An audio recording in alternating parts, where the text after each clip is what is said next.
குறைந்த விலை, நிறைந்த தரம். தங்கள் தேவைகள் அனைத்தும் ஒரே இடத்தில். ஜெயச்சந்திரன். இந்த சோ கால்டு ஸ்காலர்ஸ்கள்ல அவங்ககிட்ட போய் நீங்கள் இலக்கியம் சொன்னோன்றான். நான் எல்லா மீட்டிங்லையும் சொல்லுவேன், இந்த நாட்டினுடைய முதலமைச்சர், ஜனாதிபதி, பிரதம மந்திரி இவங்களெல்லாம் விட ஒரு படி மேலான இடம் ரைட்டருக்கு அப்படின்னு சொல்கிறேன். அப்போ கல்வி கற்றவங்கலாம் பெரிய உன்னதமான மனிதர்களாக இருக்குங்களா? அப்படி இருக்காங்களா? இல்லை. ஜெயலலிதாவுடைய இந்த பெரிய ஃப்ளேவர் அப்படி புகழுதுல, அவருடைய டெத்துக்கு பிறகு அப்படியே குறைஞ்சனே வந்துருச்சு. பார்த்தீங்கன்னா நீங்கள் கலைஞருக்கு அவருடைய டெத்துக்கு பிறகு அது இன்க்ரீஸ் ஆகினே பேச. அதுக்கு என்ன காரணம்? நீங்கள் வந்து இந்த எலெக்ஷன் டைம்லாம் அமைதியாக இருக்குங்க, நீங்கள் திமுக கூட்டணிக்கு வந்து ஒரு அறிக்கை கொடுங்கலாம் கேட்டுக்கிறேன். அவர் சொல்ல நான்லாம் கொடுக்கவே மாட்டேன். காந்தியினுடைய எளிமையை காப்பாற்றுறது காங்கிரஸ் கட்சிக்கு வந்து பல லட்சம் ரூபாய் செலவு பண்ணுது. இந்த கேள்வியை மறுபடியும் எனக்கு கேட்காதீங்க, எனக்கு பயங்கர கோவம் வருது.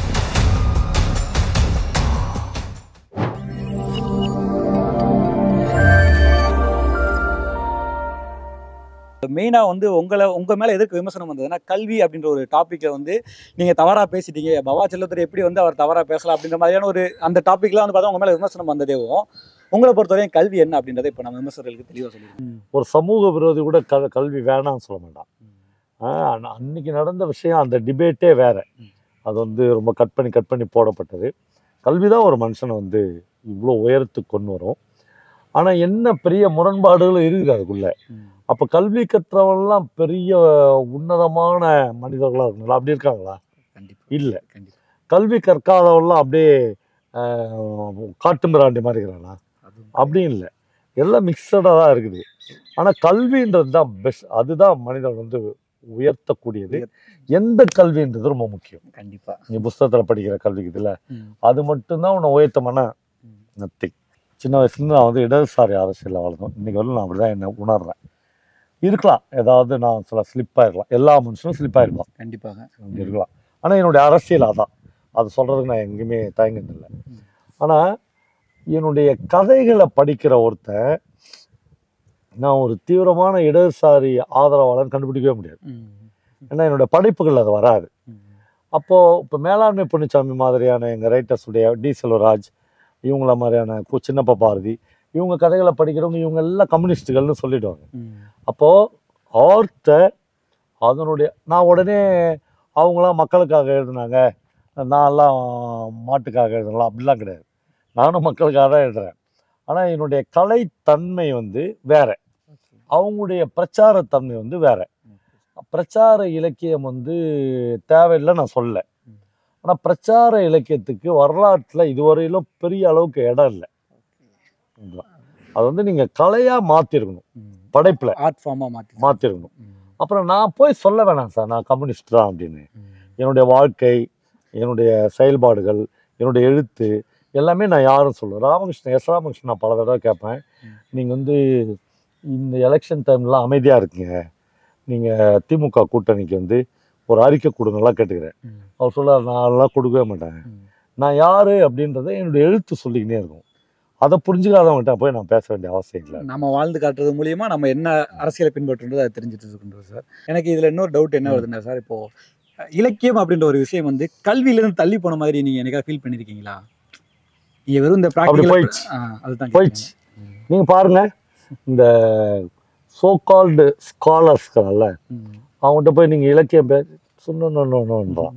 ஏன்னா இது என்னமோ அவனுக்கு திண்டத்தகாத மாதிரி இருக்குது லிட்ரேச்சர்ன்றது. அதுதான்டா வாழ்க்கையை செழுமைப்படுத்தும், அதுதான் உன்னை மனுஷனாக உணர வைக்கும். நீ படித்த பிஹெச்டி எம்ஃபில்லாம் இல்லை. இந்த ரெண்டையும் கொஞ்சம் பேர் மிக்ஸ் பண்ணுவாங்க. நான் படித்த வகுப்பறை கல்வியும் நான் படித்த சமூக கல்வியும் இலக்கிய கல்வியும் அவன் வந்து பெரிய ஆளாக இருக்கும். உலகம் முழுக்க நீங்கள் தேடி பாருங்கள். நீங்கள் ஜவஹர்லால் நேரு எடுத்துங்க சார், அவருக்கு இலக்கியத்தில் எவ்வளோ ஆர்வம் இருந்தது. அவருடைய ஆட்டோபயோகிராஃபிலாம் படிங்க, லிட்ரேச்சர் மாதிரி இருக்கும் இல்லையா? ஆனால் அவர் எப்படி அறியப்பட்டார்? ஒரு அரசியல்வாதியாக தான் அறியப்பட்டார். நீங்கள் எந்த இப்போ கலைஞருக்கு வந்து ஜெயலலிதாவுடைய இந்த பெரிய ஃப்ளேவர் அப்படி புகழுதுல, அவருடைய டெத்துக்கு பிறகு அப்படியே குறைஞ்சனே வந்துச்சு பார்த்தீங்களா நீங்கள். கலைஞருக்கு அவருடைய டெத்துக்கு பிறகு அது இன்க்ரீஸ் ஆகினே போகுது. பெண்ணும் அதிகப்படியாக பேச ஆரம்பிச்சு. அதுக்கு என்ன காரணம்? அவருடைய கல்வி, அவருடைய இலக்கியம், இலக்கியவாதிகள் அவர் கொடுத்த ரெஸ்பெக்ட், இப்படி பல விஷயங்கள். இந்த நாட்டினுடைய முதலமைச்சர், ஜனாதிபதி, பிரதம மந்திரி இவங்களெல்லாம் விட ஒரு படி மேலான இடம் ரைட்டருக்கு அப்படின்னு சொல்லுவேன். அதே தான் இப்பயும் என் கருத்து. ஆனால் நமக்கு அந்த ஒரு இடத்த பொது சமூகம் அளிக்குது இல்லை, அதை வந்து நம்ம தக்க வச்சுக்கிறதுக்கு தகுதியானவளா அப்படின்னு எழுத்தாளனும் சுய பரிசோதனை பண்ணிக்கணும். நீச்சல் தெரியாதவங்க கிணத்துல தள்ளி விட்டிங்கன்னா எப்படியாவது கை காலை உதச்சி மேலே வந்துடணும், தண்ணிக்கு மேலே நிற்கணும். அப்படிதான் ஒவ்வொரு மனுஷனும் தத்தளிச்சுனே இருக்கிறான். சில பேர் வெளியே வந்துடுறாங்க, பல பேர் இன்னும் தத்தளிச்சுனே இருக்காங்க. ஜெயமோகனுடைய இன்றைய காந்தின்னு ஒரு புக் இருக்கு. அது வந்து அப்போ காங்கிரஸ் கட்சியினுடைய பொதுச் செயலாளராக கவிக்குயில் சரோஜினி நாயுடு இருந்தாங்க. அவங்கக்கிட்ட நிருபர்கள் போய் கேட்குறாங்க, காந்தியினுடைய எளிமையை பற்றி நீங்கள் என்ன நினைக்கிறீங்க? அவங்க சொல்லுவாங்க, இந்த கேள்வியை மறுபடியும் எனக்கு கேட்காதீங்க, எனக்கு பயங்கர கோபம் வருது.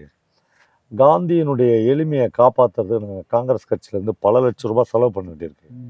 அவர் செகண்ட் கிளாஸில் பயணம் பண்ணுறதுக்கு நாங்கள் ஃபஸ்ட் கிளாஸில் 50 பேரை பயணம் பண்ண வைக்க வேண்டியிருக்கு. அதனால் அந்த எளிமை வந்து போற்றத்தக்க எளிமை இல்லைன்றாங்க. நீங்கள் எளிமைன்னு சொல்லும்போது எனக்கு நிறைய வேற ஒரு ஆட்கள்லாம் இப்போ நீங்கள் சொல்லும்போது எனக்கு வேற ஒரு ஆட்கள்லாம் கனெக்ட் ஆகுறாங்க. ஆமாம், அப்படி கிடையாது. ஆனால் சில பேர் உண்மையிலேயே எளிமையாக இருப்பாங்க. எனக்கு தெரிஞ்சு நம்மளுக்கு ரொம்ப பிரபலமான தெரிஞ்ச முகங்களா ஜீவானந்தத்தை அப்படி சொல்லுவாங்க. கட்டிக்க வேட்டி கூட இல்லாமல் காமராஜர் கூப்பிட்டப்பெல்லாம் போயிருங்க, நான் வேட்டி காஞ்சாதான் வர முடியும்னு சொன்னாங்க. ஜீவானந்தத்திலிருந்து ஆரம்பித்து பல பேர் சொல்லலாம், இன்னைக்கு நல்ல கண்ணையான்னு சொல்லலாம். அது வந்து ஒரு பெரிய குணம், அது வந்து பின்பற்ற வேண்டிய குணம். அப்புறம் எல்லாரும் அப்படி தான் இருக்கணும்னு நிர்பந்திக்கக்கூடாது. இப்போ எனக்கு வந்து டிஷர்ட் ஒரு ஃப்ரெண்டு ப்ரெசன்ட் பண்ணார், இது போட்டால் நல்லாயிருக்கும், நிறைய பேர் பார்க்குற ஒரு யூடியூப்பில் நம்ம நல்லா தெரியும்னு தெரியும். நான் உடனே அப்படியே ஏழ்மைக்கு எதிரான ஆள் இல்லை, நான் போய் ஒரு கிழிஞ்ச சொக்கா தான் போட்டுன்னு வரணும்னு அவசியம் கிடையாது. அப்படின்னா இப்போ அப்படிலாம் ஒன்றும் இல்லை, ஒரு இயல்பாக மனுஷன் இருக்கணும்னு தோணுது எனக்கு. தனிமை சார் ஒவ்வொரு ரைட்டருக்கும் ரொம்ப தேவையான ஒன்று. நான்லாம் சமீப காலத்தில் அதை இழந்துனே வரேன். ஏன்னா என்னை சுற்றி எப்பயுமே ஆட்கள் இருக்கிறாங்க. என்ன நிறைய பேர் கேட்பாங்க, ஏங்க எப்பயுமே உங்கள் கூட ராத்திரி 12 மணி வரலாம் 10 பேர் இருக்கிறாங்க, எப்படிங்க நீங்கள் எழுதுவீங்கன்னு கேட்பாங்க. கஷ்டம், தனிமை இருக்கணும், ஒரு ரைட்டருக்கும் இருக்கணும். ஆனால் சில பேர் தனிமை மட்டுமே போதும் அப்படின்னு குகைக்குள்ளே போய் மாட்டிக்கிற மாதிரி மாட்டிக்கிறான். அப்படி ரைட்டர்ஸ்லாம் எனக்கு தெரியும், எனக்கு ரொம்ப தெரிஞ்சவங்களே தெரியும். அவங்களாம் என்ன ஆகிறோம்னா மிகப்பெரிய குடிகாரர்களாக மாறி சொசைட்டிக்கு அவனுக்கும் உள்ள தொடர்புலாம் அறுத்து தன்னந்தனியாக இருக்கிறான். எனக்கு வந்து மனிதர்களோடு இருக்கணும், புத்தகங்களோடு இருக்கணும், கொஞ்ச நேரம் தனிமையாகவும் இருக்கணும்.